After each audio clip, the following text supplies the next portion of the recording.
You wanted the best. You've got the best podcast. The hottest podcast in the world. The Chris Voss Show, the preeminent podcast with guests so smart you may experience serious brain bleed. The CEOs, authors, thought leaders, visionaries, and motivators. Get ready. Strap yourself in. Keep your hands, arms, and legs inside the vehicle at all times, because you're about to go on a monster education roller coaster with your brain. Now, here's your host, Chris Voss. Hi, folks. Chris Voss here from thechrisvossshow.com. There you go, ladies and gentlemen. There are latest things that makes it official. For 16 years in August of 2024, I guess we're in September now, we hit 16 years with the show, over 2,000 episodes, some of the most brilliant minds that you can find on the planet. We literally scour the planet. We go door to door. We knock on the doors. We're like, hey, are you really darn smart? Do you have a book? And you should come on the Chris Voss Show. That's literally what we do. I do it by hand, too. It's kind of like what the Mormons do when they knock on Saturday morning. That's what we do. We wake you up on your full hangover and be like, hey, you want to be on the Chris Voss Show? So anyway, guys, refer the show to your family, friends, and relatives if you haven't already, because after 16 years, you better feel guilty already if you haven't. Go to goodreads.com/Chris Voss, LinkedIn.com/Chris Voss, Chris Voss one, the TikTokity, and all those crazy places on the internet. Today we have another amazing author on the show with us today. His hot new book is out August 21st, 2024. It's called Purposeful Performance, The Secret Mix of Connecting, Leading, and Succeeding by Jonathan Stanley. And so you're going to learn the secrets. There's going to be secrets given away today, so you'll definitely want to tune in and share the show with your friends, relatives, and neighbors. Knock on your neighbor's door as well and just say, hey, you need to listen to the Chris Voss Show right now. Jonathan Stanley is a renowned entrepreneur and business strategist with a rich background in global business development, particularly in immersive storytelling. As a founder and CEO, he grew his startup into an international international brand, earning accolades like Small Business of the Year. His leadership philosophy emphasizes purpose-driven strategies and authentic leadership.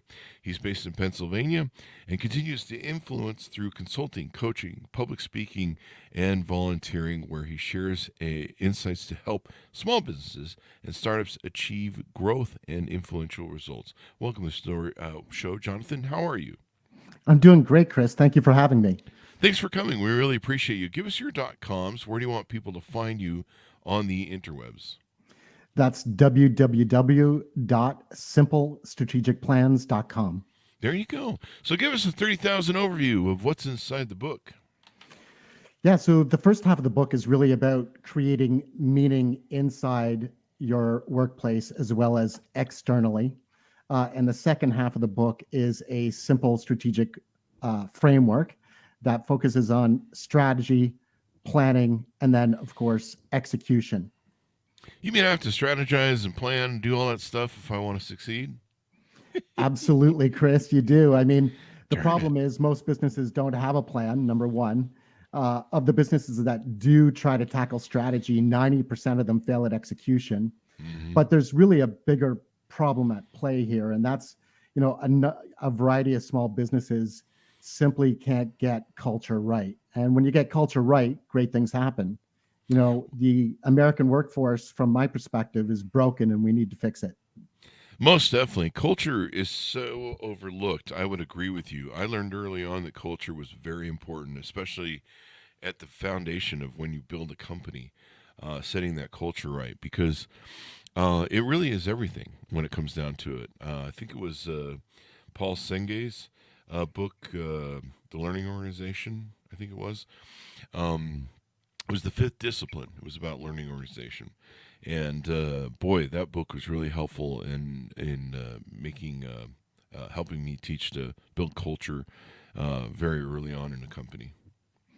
Yeah, and if you don't actually build culture with intent, you know what happens? It is created chaotically through diverse opinions, and very soon you head into a toxic work culture, and that's a big problem today.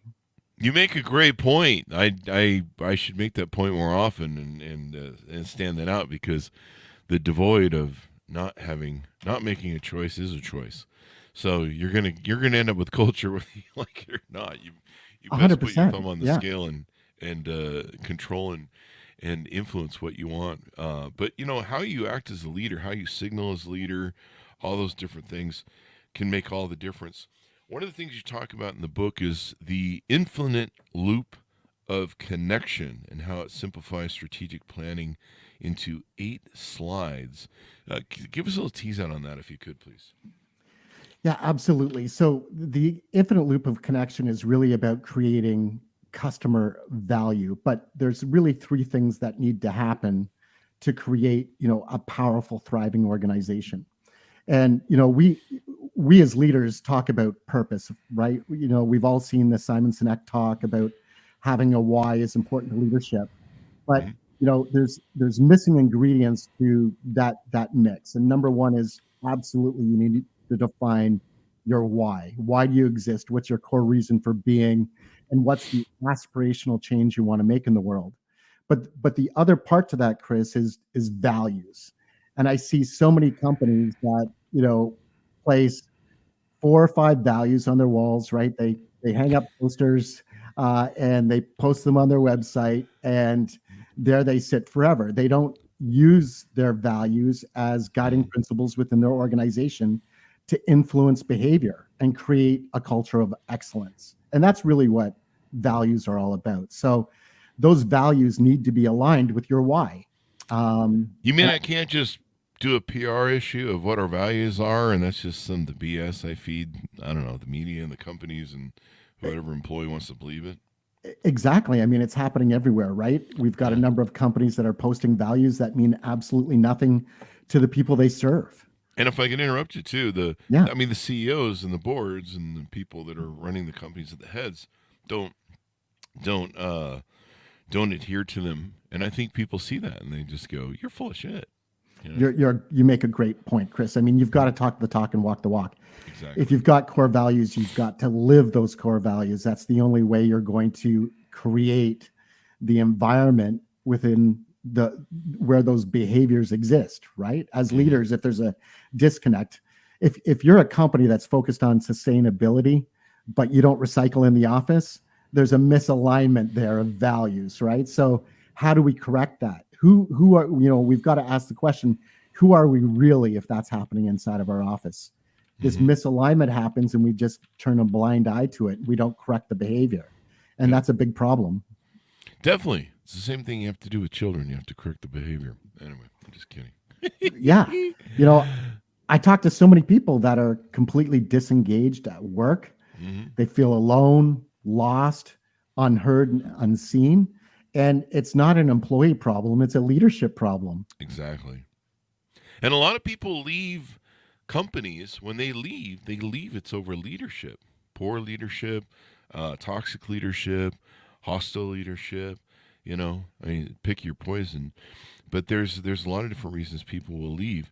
Tell us a little bit about yourself. Let's go to, in your words, growing up. What influenced you? What got you into being an entrepreneur? What got you into business? What were some of your influences in terms of the road that you went down that got you down this way?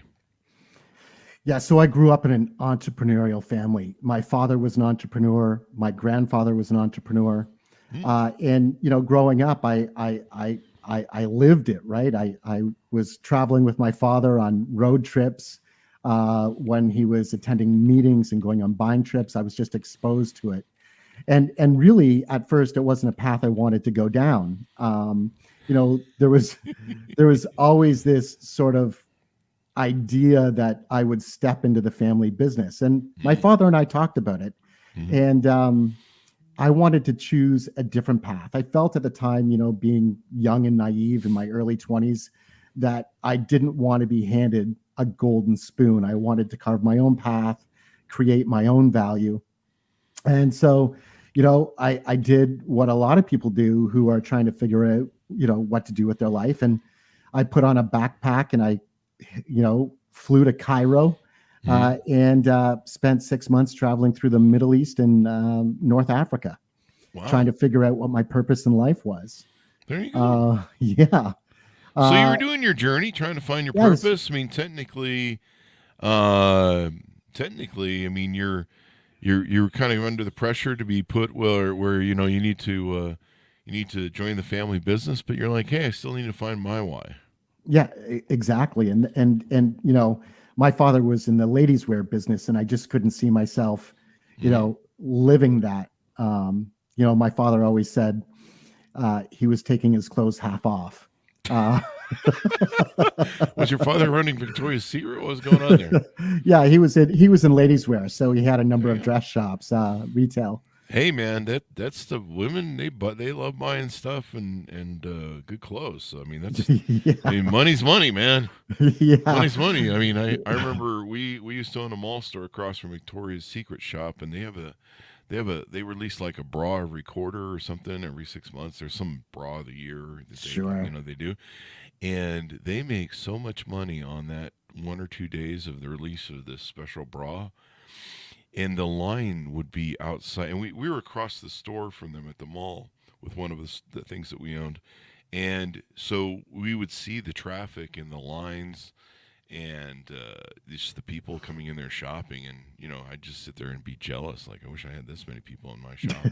But we were selling bras in Victoria's Secret, you know, I mean, they're very popular, Right. But yeah, there you go, money's money. In fact, I've often looked at women's, you know, different things that they do, whether it's makeup or, you know, I've even seen lots of local women have the spray tan things, and I'm like, you know, I really should go into that business because that's a pretty consistent, good business. women, I mean, they control most of the money in the world, right? For the purchasing, so yeah, it's a good business to be in. There you go. You know, and I'd like to say, Chris, money is money, but you know, I think that profit shouldn't be the only goal. In fact, if it is, I think it's a short-sighted one. That's a good lesson to what we're talking about. Of like, you know, like you were on your journey to find your why, and yeah, you do. You need to find your why, but your why is money is money. No, I'm just kidding. Yeah. You gotta have some. You gotta enjoy your work. I mean, money's not everything. You got to love what you do, 100%. Yeah. And I've done things that I don't love what I do, and it's painful. No matter how much money you make, it can be painful. It's just hard to get motivated for something you don't love. yeah, it's tough. Yeah. And you know, the third piece of this, you know, beyond purpose and values is connection. You know, and there's so many businesses out there that miss out on this sort of secret to success as it relates to thriving businesses.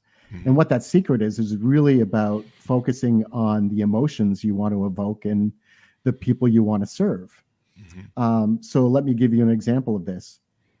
From an emotional perspective, right? Mm-hmm. You can use that as a strategic lever in your business to align your business, not by saying how great you are, but by saying, we see you, we understand you, we exist for you. I mean, it's all about empathy. Mm-hmm. And great innovations has empathy at the center, and so does great leadership.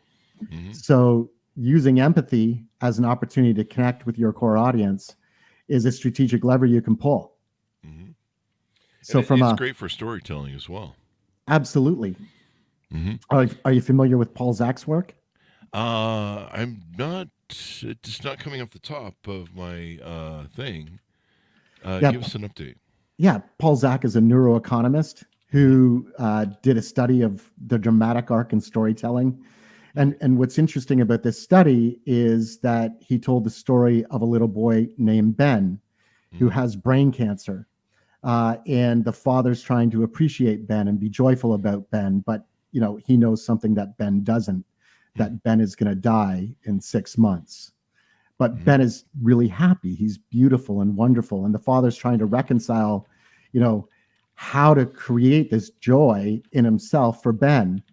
And as they followed the dramatic arc in the story, what they found was taking blood samples before and after the story was told, 2 specific chemicals were released in the brain: cortisol, which raises our level of attention, and oxytocin, which is associated with care and empathy. And in further research, they were able to establish with 80% accuracy who would donate money to a charity. So By changing the emotional landscape of your potential audience, you create purchase intent. Well, people buy with emotion, right? I mean, 100%. that's what activates sales. I mean, we certainly don't always make the most logical, wisest decisions. Like when you go to the car dealership and you buy the Corvette, even though you have 6 kids, and you come home and your wife goes, "Hey, man, you were supposed to buy the SUV. What the hell?" And you're like, Right. "Oh, my emotion got the best of me, honey. I Exactly. want to buy both." So, or something. I don't know. She'll make you take the Corvette back, I'm sure. So there you go. Neuroscientist Paul J. Zak, American neuroscientist. Looks like Trust Factor and a few different other books that he had on the shelf there. So that gives you good insight. The emotion is so important to telling stories, telling culture, communicating, signaling, getting the why. I imagine part of the why is not only as a leader what your why is, but what's the why for the people in the organization. You can espouse all sorts of different, hey, here's the PR wall of PR issue statements, but whether or not your employees, your people that work for you, have their whys that they need addressed. Is that correct? 100%. I mean, I've been on a number of purpose-driven journeys inside of companies, and this is not sort of a short-term solution. We have a why, and all of a sudden, the culture is going to gravitate towards, our aspirational goals. Mm-hmm. It's really about creating a why that resonates not only with your employees but to the external world, and more importantly, creating a why that is truly making a difference in people's lives. What is the aspirational change you want to make in the world, and how do those values and beliefs align with your employees? Mm-hmm. And it can't be this sort of solo effort. I'm the CEO of the company. I'm going to create a why and inspire everyone. Mm-hmm. It's very organic. You've got to involve everyone inside the organization as it relates to why. I mean, mm-hmm. if you want to create why, you need buy-in along the journey. So having those conversations with employees is really important part of the process to shaping that why, so it's authentically you, right? Mm-hmm. As you move out into the world. And you talk about this in the book, how business leaders can foster workplace culture where every team member is motivated by a shared sense of purpose, by a shared sense of why, as we've been discussing. What are some common mistakes businesses make when trying to attract customers, and how can they avoid focusing on features over feelings? That's a great point. And let me tell you, we just came through a pandemic, but this is another sort of pandemic, right? We've got marketers that focus on features and benefits. They try to target the rational parts of our brain to influence how we think, act, and communicate, and certainly influence what we'll do. The problem is that, no one is going to make a decision with the rational part of their brain without first considering the limbic areas of the brain. And that's how emotional decisions are made, right? We get mm-hmm. past the rational neocortex into the limbic regions of the brain to really connect with our audience on an emotional level, right? Mm-hmm. We can't sell people on facts and features, but we can sell people on, as you mentioned, the stories we have to share and how that fits into our narrative, but more importantly, their narrative. Yes. We spend too much time inwardly focused when we should be externally focused on how we can influence customers, not who they are, but what they can become through the interaction of our products and services. There you go. I mean, that's what people want. They want, hey, how are you solving my problems? Right. How are you helping me achieve my goals and what I want?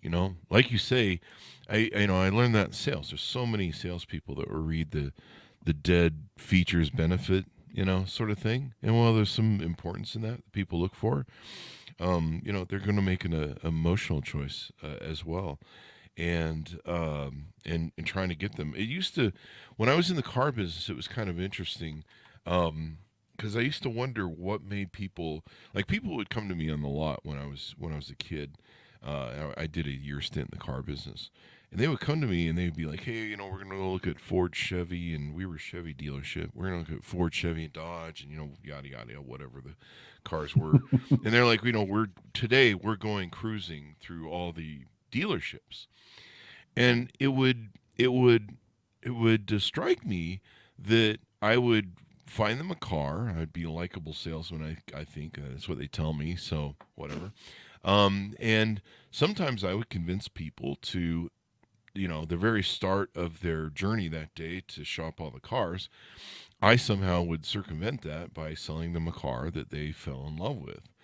And I would sometimes feel like it was very young at the time. So I would feel a little bit of guilty. I'm like, did I really do them the best sort of thing? Should I let them go shop around town first?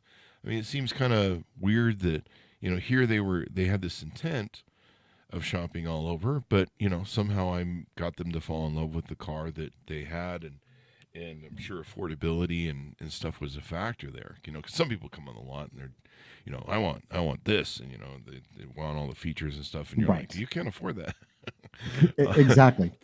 How much can you spend a month? So sometimes it's a little bit of that as a motivation, but they usually, they buy what they love. But it used to occur to me that I'm like, I wonder if I really do people good, because, instead of them doing their journey of sales, I cram them into a car, but they seem really happy about it.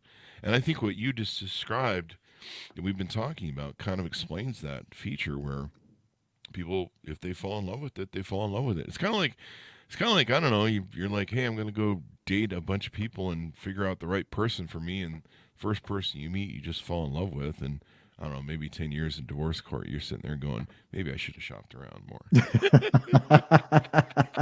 But buying with emotion didn't work very well for me. I don't know. Yeah, Your mileage may vary, folks. and people don't buy the best car, right? They or the best relationship, yeah. Or the best. They buy the best car.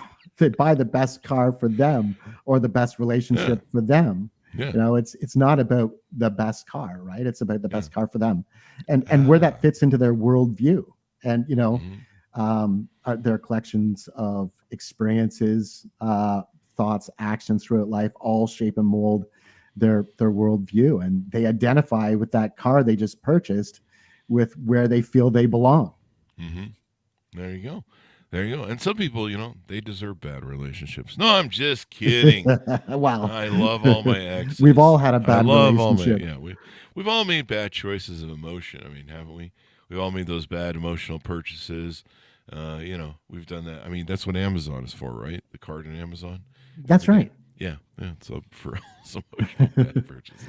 As long as we're willing to recognize, Chris, and here's the problem, right? If we're spending on Amazon on things we don't need because we're making emotional buying decisions, then it's not someone else's fault, right? Yeah. We've got to take some self-responsibility and accountability for making those decisions. I'm still working on seeing that on first dates when people they're like, oh, my last 10 boyfriends were narcissists, and you're like, the common one is you here. That's kind of weird how it works. So one other thing you talk about in your book, and this is the really important part, one of the important parts, I should say, how can companies measure and communicate? So we need to measure this so we know it's working. The positive impact they're making on their employees, customers, and communities by knowing their values and espousing and aligning themselves with their own PR. 100%. I mean, measurement is crucial. It's about reward and recognition, and that's really an important part of building a great workplace culture. Right? Mm-hmm. People want to win. Every single individual and team inside of an organization, they want to win. So they need, you need to keep score. Where are we? Whether it's where are we in the quarter? Where are we against our goals? Where are we, with this project? It's about creating that feedback loop. And ensuring that everyone understands the score.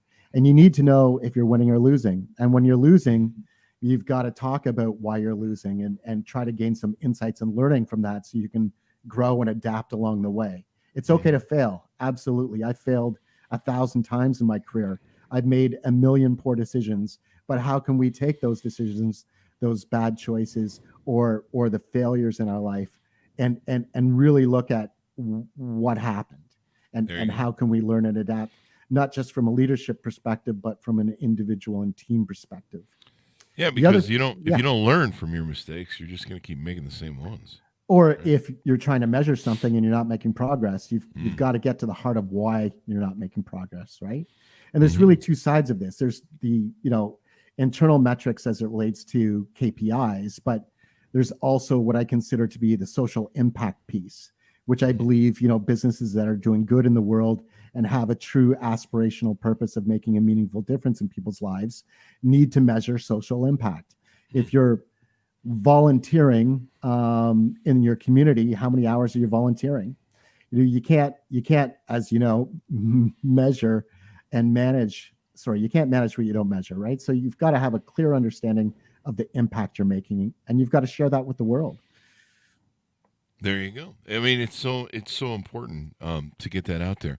So let's talk about what you do on your website. You do several different services and offerings that you have. Let's talk about how people can onboard with you, find out more about you, and utilize the services that we can find on, I think it's simplestrategicplans.com. Is that correct? That's correct. There you go. Yeah. So I'm consulting on a variety of projects. My most common projects are around creating a simple strategy and planning framework. And I say strategy and planning, Chris, because far too many people get in the trap of what I call strategic planning. They don't decouple strategy from planning. And when people get into strategic planning, they talk about outcomes. They don't talk about strategy, right? So we're gonna generate more leads. We're gonna create, a new office in the EU. We're going to expand our distribution. Those are outcomes, not strategy. So, I work with clients to really focus on the strategy piece and the planning piece of their plans and condense it down into 8 slides. The reason for that is because you want a simple plan that people can understand and follow and create the kind of focus and direction in your business that you can measure along the way. And as a small business owner, we both been there, right? We're wearing multiple hats. There's chaos. And, a lot of the time we lack focus and clarity. And this really sets that focus and clarity in motion.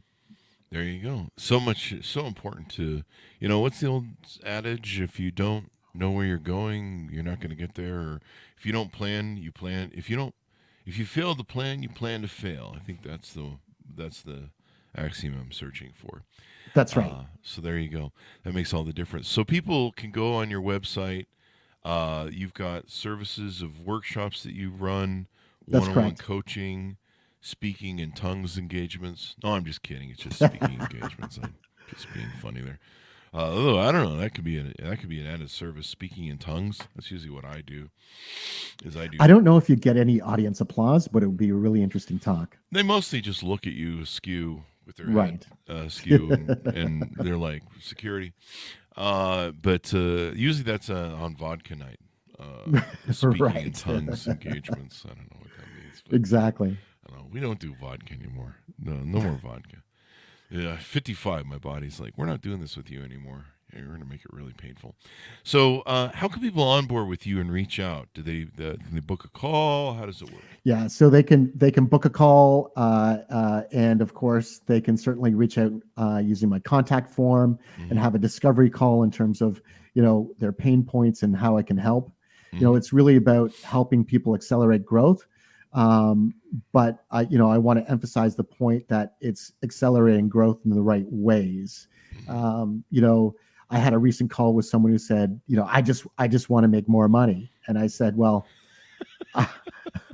unless you're willing to make a change in yourself, I can't help you. Right. Yeah. Because it's not just about making money. It's about creating cultures of excellence, because it's the only way you're going to accelerate growth is if you've got culture right. Yeah. The core value of being an entrepreneur is solving other people's problems. And sometimes it's a widget where you solve your own problem. Right. I think there was a story of a gal who didn't like paper clips because it wasn't working right, and she decided to put ridges on the paper clips, little cut ridges, so that it would hold better. I've seen some people, paint colors on things. I remember there was a gal who was, she was single and she was trying to do home repairs, as a lot of single women are nowadays. And she, the grips of of the power tools and stuff that you would buy at Home Depot were really made for men's hands, which are much bigger than women's. Right. And then they just weren't very, woman centric oriented in their colors. And, color is important to women, how they feel about stuff. And so she came out with her own line of female centric power tools to be sold at places like Home Depot and Lowe's and stuff. And the handles, of course, were made more for women's hands, probably a little bit lighter since they have less upper arm strength. And but they were pink too. So they were right. they were color that was so let me tell you how those great inventions happen, Chris. Hmm? Empathy. There you go. Empathy. So, helping people solve their problems, and sometimes it's solving your own and then realizing, hey, there's probably a lot of other people like this, What was the thing with KFC? He made some great chicken. It tasted amazing. Right. And then he's like, hey, people probably all around the world want this, and now people all around the world are eating very greasy, high cholesterol chicken. So good luck with that. It's actually good chicken. So it is good chicken. It's a little greasy, but it's good chicken. So I mean, what chicken is bad chicken? I don't know. Maybe there's a joke there somewhere. There is. I'm not going to go look for it anymore. I tried segueing and I can't find the segue on ramp or off ramp. I'm trying to get back to zero here. So what other things maybe have we missed that you do as your services for coaching and speaking and stuff, or maybe in the book that you want to tease out? Yeah, absolutely. A key part of this, Chris, is really about changing the leadership model. Because from my perspective, the problem is we've got people that are being promoted into new positions and in manager roles because of technical competence, right? Mm-hmm. They're very good at their jobs. They know what to do. They've been in the position, so they get promoted into a manager role. Mm-hmm. The big problem with this is those people with technical competence don't know how to lead. So because they don't have the skill set, right? Yeah. They know how to manage, direct with authority, rank, and control. Mm-hmm. That's what happens and creates cultures of ugliness. Mm-hmm. But we've got to start teaching leadership as a skill set so that these people understand that their roles are to provide service and support, mm-hmm. to empower others along their journey to achieve success. We've got the model wrong. And so we've got to really start focusing on teaching leadership skills inside of organizations to create the kind of growth and cultures we want to see. There you go. It makes all the difference in the world. Culture is everything because, and I like the point that you bring up, the lack of creating culture doesn't mean you're going to, I don't know, how be devoid of it. It's going to create culture. So if you're not controlling it, it's going to get out of hand, probably toxic, all sorts of other things that are going on. So you have to be intentional with it. And you have to, it's really important to lay at the foreground of the creation of your company if you can. That or to, make a new announcement and go, hey, we're changing course in this. Or if you're an incoming CEO, maybe taking over for a prior CEO or whatever the board's picked you. Or you're coming in to bail out a company. That's the other thing I found. We used to do a lot of bailouts of companies, and you would find that when you would come in, culture was an important thing. And a lot of the employees had lost trust of leadership.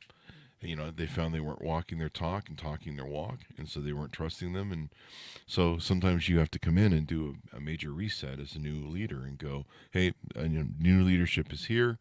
And hopefully, we have the right mix, and hopefully we can earn your trust, and there you go. But yeah, you've got to focus on other people nowadays. It's not, as an entrepreneur, you're solving people's problems. As customer service, you're solving people's problems, and I think that's a real lack that we have today in the customer service world.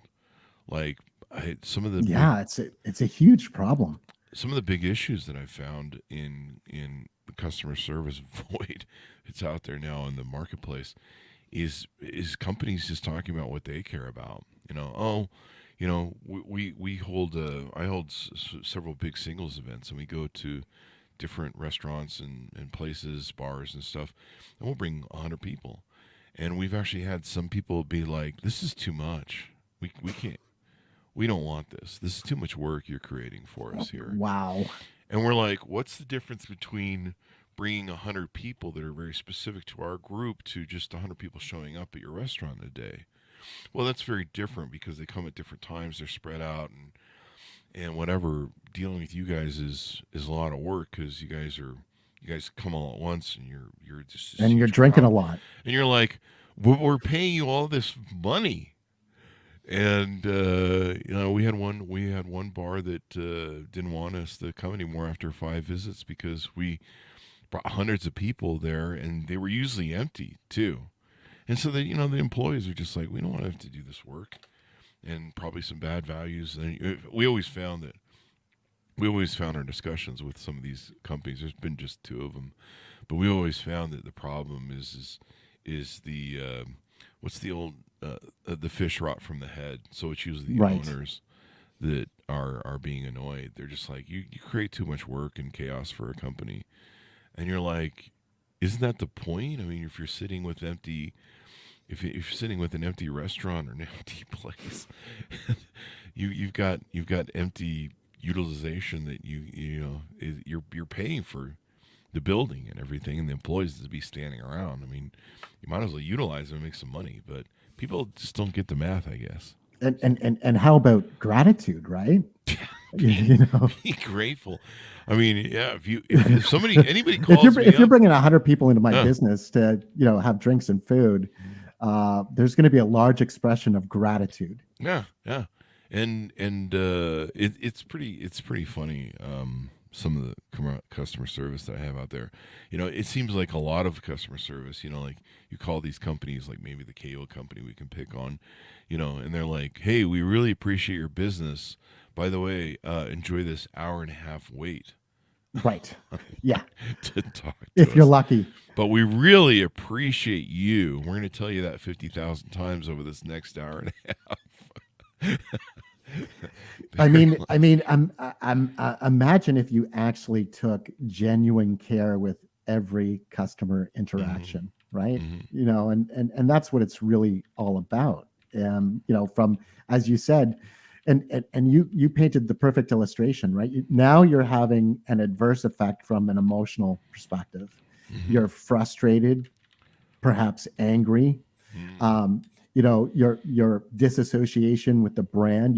You're not seen, heard, or valued, and so this creates a really negative interaction with a customer, and that's the opposite of what you're trying to avoid. So from an internal and external perspective, what are 2 or 3 feelings you want to evoke in your company every day? Is it joy? Is it appreciation? Whatever it may be, if you're intentional about creating those feelings both internally and externally, you have a much greater chance of making a deep impact on those you serve, right? And we don't want to be your story reminds me of a story I share in my book where, I went to a pet groomer at Christmas. I had the appointment booked for weeks. And, he suffered from anxiety. He was really nervous about the visit. And, PetSmart told me, we're not taking him. It's at our discretion. And I said, what do you mean you're not taking him? I've had this appointment booked for weeks. Wow. I was frustrated and angry. And I left that store thinking, you know what? I'm never going to go there again. And I never have. Wow. And luckily, on that same day, after 3 or 4 phone calls, I found, a pet groomer who said, I'm fully booked till January, but I understand your situation. I'll fit you in. And, we're going to make your holiday great. And it was an amazing experience. Wow. She brought empathy to the call, took in our dog, groomed him, and I left her shop with a hand-painted Christmas ornament for our tree. So that's an example of a great emotional experience, and we go to her over and over again. So it's about creating that connection with your customers. I've talked about that on the show before where, one of our big things was in the mortgage business, and we always try to treat customers well. And if I had to if I had to turn and burn what our costs were, what we were making on something to make a customer happy, because we made them unhappy by some sort of error, I would. And sometimes those would cost me $5,000, including the salesman, Right. who usually was the one who fucked it up because they didn't listen. We used to say, just start your call with the client, ask them what they're trying to accomplish, and shut up and listen and pay attention to what they want to try and accomplish so you can serve them. And they wouldn't pay attention. The client would be like, "Hey, I want a 30-year mortgage," and they'd do 15 or something, and Right. they get to close and they'd be pissed, and rightly so. But fixing those problems, and very quickly, they would call me to complain, and I'd be like, "Okay, I understand the problem. We need to fix this. We're going to fix this." And they're like, "What? You're not going to argue with me?" I'm like, "No, we screwed up. We'll make it right. How much is it going to cost to make it right and make you happy?" And what's funny is I never thought those people would ever come back to us, but those are the people who always come back. They always And come they're back like, because "You- you created loyalty. Yeah, You went solved over their that." problem and showed them you cared. Yep, sure you And people cared. want to be cared for. And seeing the big picture too, that's the other thing. A lot of these companies I see that have really poor customer service, they don't see the big picture, because those are creating those experiences for customers. Those are the customers that are going to refer your business. They're going to give you great reviews. They're going to keep coming back with loyalty. The exponential income that you make from that, like I say, when we piss off customers, they would come back every year, usually on, whenever refinances would allow them to with equity. But they would come back almost every year with either other business they were doing or referral business or themselves. They're like, "Hey, remember last year?" And I'm like, "Yeah, you called me like 50,000 names in the book and told me what a horrible company and person we were because our employees screwed something up." But but they're like, "You made it good," and we really sometimes they would have a completely different experience of memory. Like I would be sitting there going, "I remember how you chewed me out, and I'm not even sure I want your business again because you were pretty hostile." And they're just going, "I love doing business with you last time." And you're like, "It's not the experience I remember." But that's what they were left with when we reconciled the problem and took care of it and had that empathy. As we go out, give people a pitch out on how they can onboard with you, reach out to you for your services, order the book and your .coms. Yeah.